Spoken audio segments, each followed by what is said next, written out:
Hello, cuties. Welcome to the Quest Board. I'm Kim at Quest Board Terrain, and thank you for stopping by my channel. I'm doing this video to collaborate with Dungeon Jam 2025. It's a collaborative effort of lots of amazing TTRPG content creators, and I'm very excited to be part of it this time. I would definitely like to thank Carl at Carl Makes Stuff for letting me know this was happening. And of course, I'd really like to thank the creators and coordinators of this.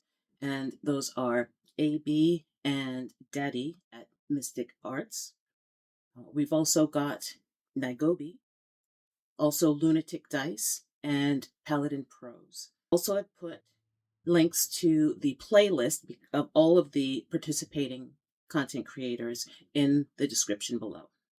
I've written adventures to run for my friends and at a couple of conventions, but I've never really intentionally thought of the 5-room dungeon before, and that was the challenge of Dungeon Jam.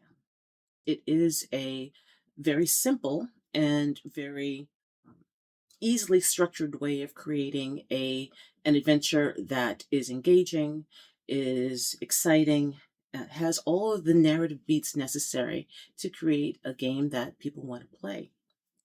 The 5-room dungeon that concept was created by Jonathan Four, and so I just definitely want to give him credit. And one thing about it is that these aren't guidelines. They're not, you don't have to have them in a certain order. I mean, there is an order, but as long as you have all the pieces of it, that you have the 5 rooms, because as you know, players will player, as we know. But I am going to go through the 5-room dungeon that I created for this challenge, to participate in this challenge. And you'll also see me create some little bits of terrain to go with it, because that's what I do. Oh, also, the actual adventure that I created will be linked in the description below. So hopefully you'll enjoy it, you'll play it, and please let me know how it works for you. The pieces are, you have 5 basic beats. It doesn't have to be a specific dungeon, it doesn't have to be a specific location, but there are certain beats that you would follow. So first you have the entrance or the guardian. Next, you going for a puzzle opportunity or some kind of role play opportunity for the players. Third, then there's a little trick or some kind of setback that the players have to overcome to move forward. Then there is the climax, the big battle, or some kind of major conflict. Finally, there is the reward, or there also can be a revelation or a plot twist. I use the Easy D6 system because I've been playing that for a while now. And also, there are no character levels, and there's no really challenge ratings for the monsters. It's more of how many times can you get hit before you die. So I'm going to run through my interpretation of the 5-room dungeon, and my adventure is loosely called the Ringbearers. I will add in a couple of ideas or thoughts that come to me as I'm reading back through it, because things are never stay the same the next time you read it. So, are we okay? Are we ready? Oh, let's begin. So, let's start with the background. There is a creepy, lunatic old woman hanging around the town square at nighttime. She harasses the townfolk. She claims to be rich and pleads for them to help her. Since she showed up, the milk cows have been drying up. People are having nightmares, and crime is increasing. Things are getting worse and worse. The town magistrate has sent guards to try to get her off the streets, but they never find her. So he hires the party to figure out what it will take to get her to leave. One night, a gnarled old woman wearing filthy rags approaches them, unbeknownst to the party. This is the first ghost nightmare hag. She screeches and keens, begging people to help her. She approaches the party and asks for help. She cries and whispers frantically, saying that her fortune was stolen when she was young. She cannot remember her life clearly. So much is just blackness and nothing. My dome is so scattered, she laments. As long as she can remember, she has followed a voice that tells her that her former life can be restored. She remembers that her home was splendid, a castle with golden domes, and she longs to return. She knows she is close because she hears the voice whispering to her from the mouth of a nearby cave, saying the key to returning her to her former splendor is within. She has gone in a couple of times, but found nothing but an empty cavern. Each time, the cave opening gets smaller, and she thinks she only has one more chance.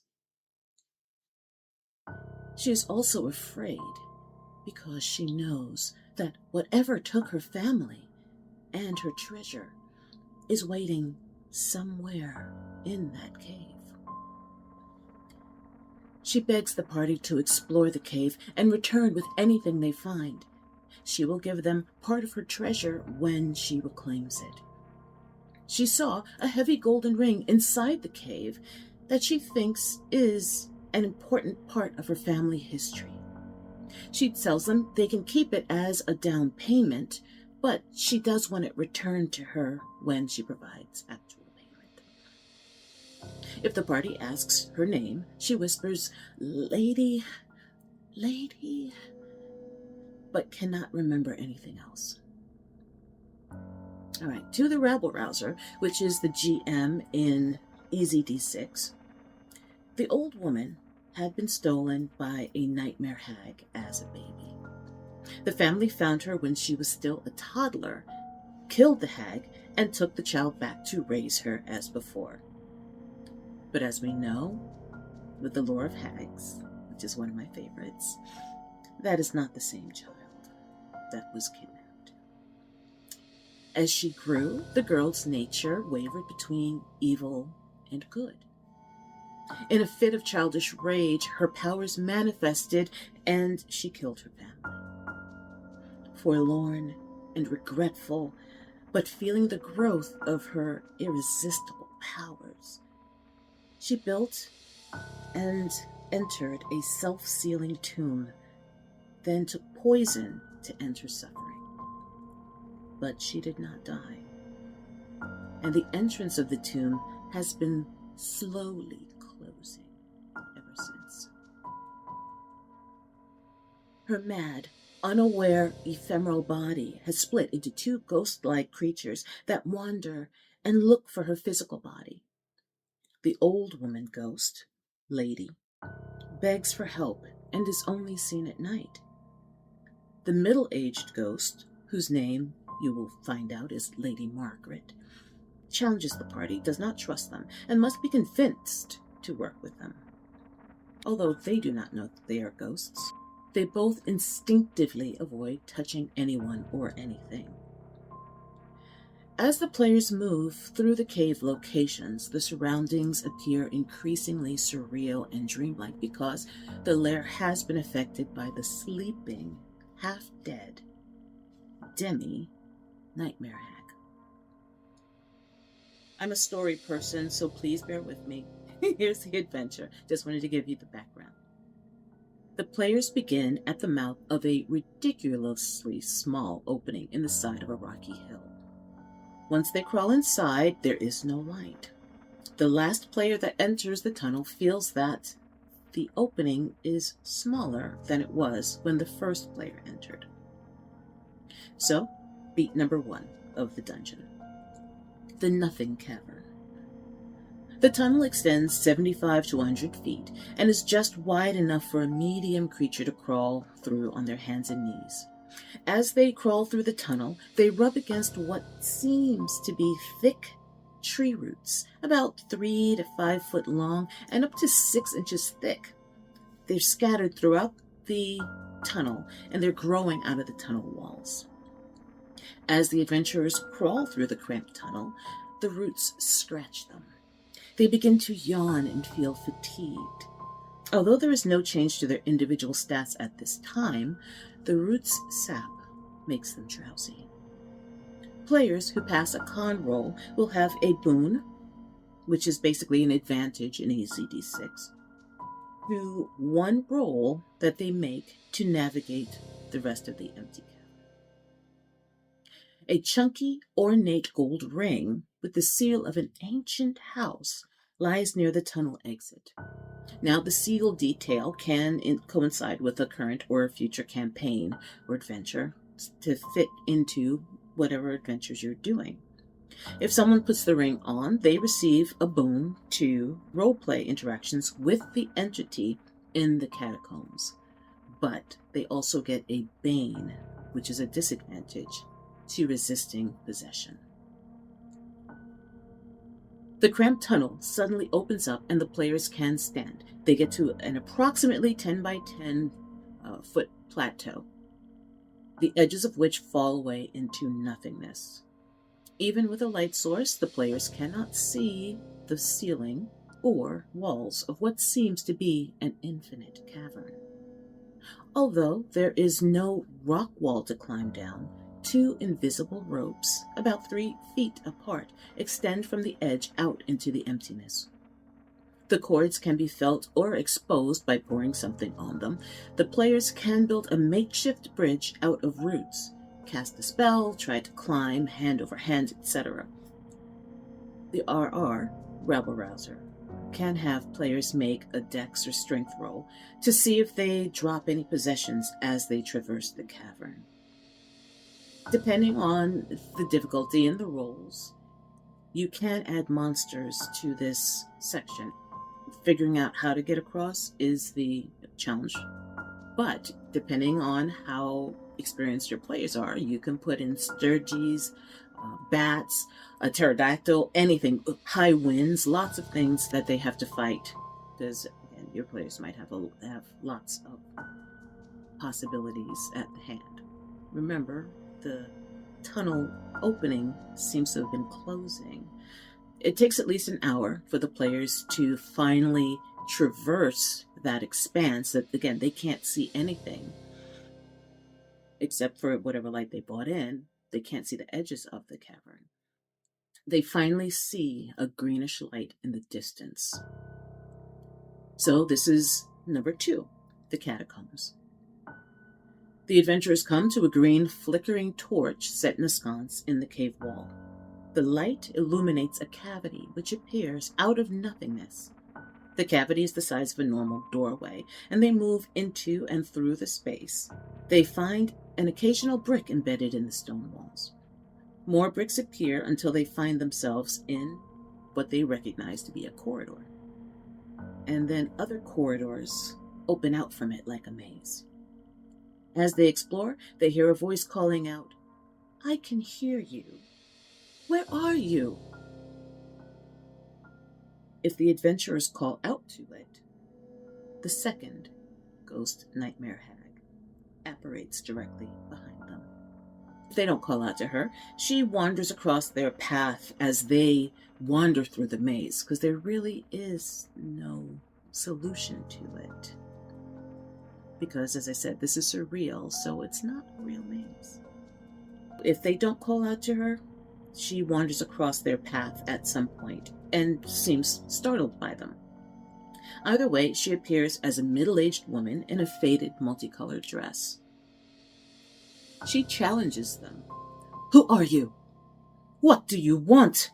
Did you put me here?" Her mind is fragile and confused. Her last memory is a nightmare of screams, curses, fire, smothering despair, and then suddenly being unable to move. She woke up here and could not find her way out. She does not know how long she has been wandering. If they ask her name, she will reply, "Lady Margaret, Margaret," but cannot remember her family name.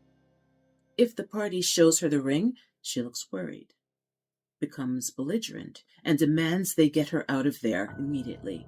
She tells them the ring is important, but she is not sure why. She will not touch it. She will defend herself and will attempt to possess a player and attack the rest of the party. The possessed player can roll a contested wisdom roll at the end of each of their turns to see if they can break the possession. If Lady Margaret is defeated, Lady's wizened face flickers across hers as she disappears. The players wander the catacombs until they come to a door with the ring insignia on it.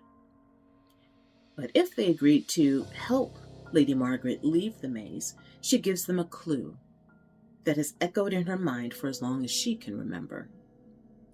Key is under the great golden dome. Also, Lady Margaret disappears, along with the catacombs. The players find themselves in a 10-foot wide bricked corridor, about 30 feet from the original opening.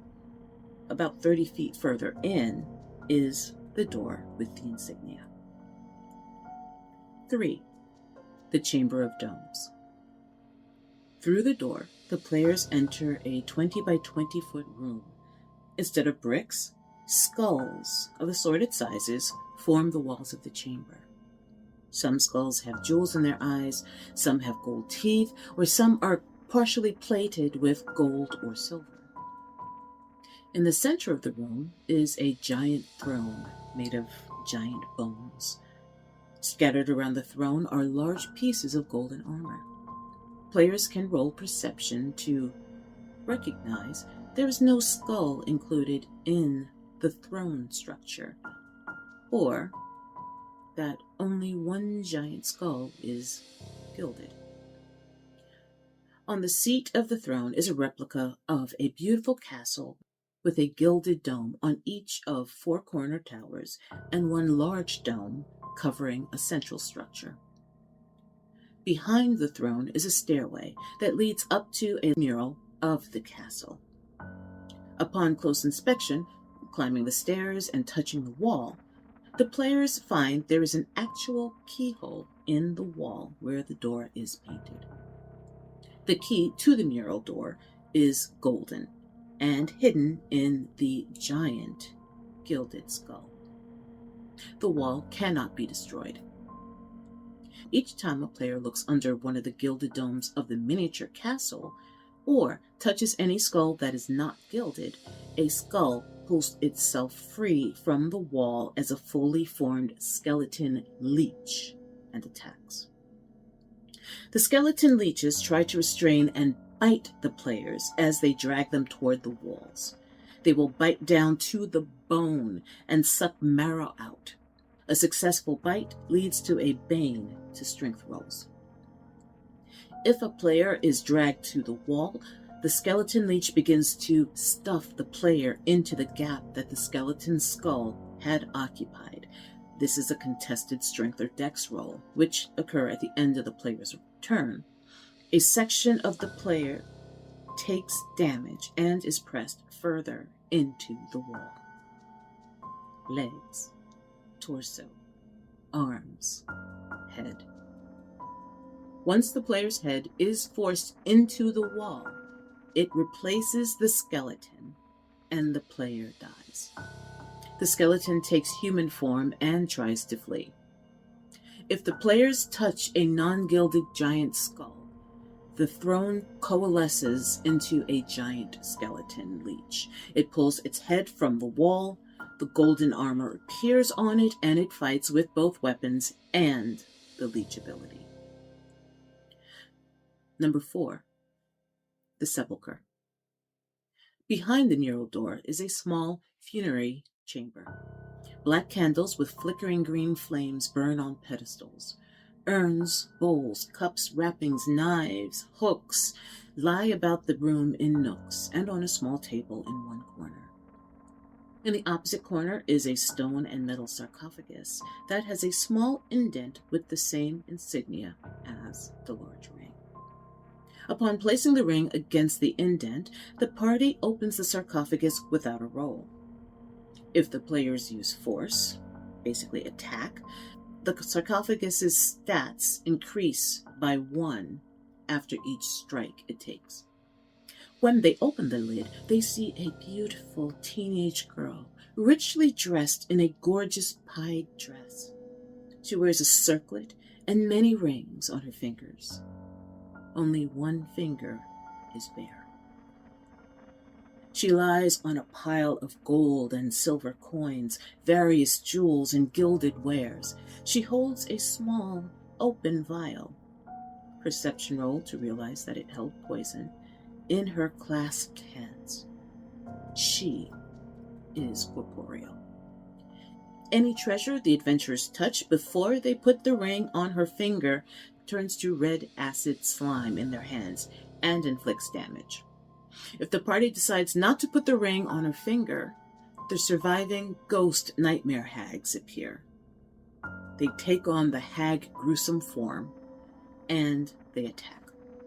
They try to possess players so they can place the ring on the physical body's finger. Number 5. Just rewards. If the party voluntarily places the ring on the girl's finger, she awakens, stretches, and smiles. She calls herself Lady Peggy Maronasher. She thanks the party for their service and allows them to take half of the treasure in the sarcophagus. She answers any questions they ask about how she got there, but tells them to hurry up. The entrance is almost closed. When she finally gets fed up with their questions, the other 2 apparitions flicker across her face, showing the similarity in their features, and she begins to take on the hag's gruesome form. She grows horns and claws. A gray-purple hue seeps into her skin, and her beautiful gown disintegrates into rags. The stench of rotting meat washes over them. The players immediately want to get away from her. She cackles. I have much business to catch up on, dearies. So please take your leave. Sweet dreams. All surviving players wake up in the entrance tunnel as it begins to close around them. They can still escape if they act quickly, but lose some skin in the process. They escape with the treasure they were able to gather. But if the players fight the ghosts, if they defeat the ghosts, they wake up in the tunnel and it's closing around them. They have no treasure, though, except for the ring and the key. But they might have some red acid slime in their pockets. They also seem to have more nightmares in the future than they used to. If they fight the ghosts and they're able to get the hag the ring, the ghosts disappear, and the fully awakened, fully powerful nightmare hag wakens refreshed and whole and angry that the adventurers went back on their original deal. If the players fight the hag and win, then again they wake up in the tunnel, but they have no treasure except for the ring and the key. If the players fight the hag and lose, any surviving players die, or they possibly strike a new deal. Because, hags love a deal.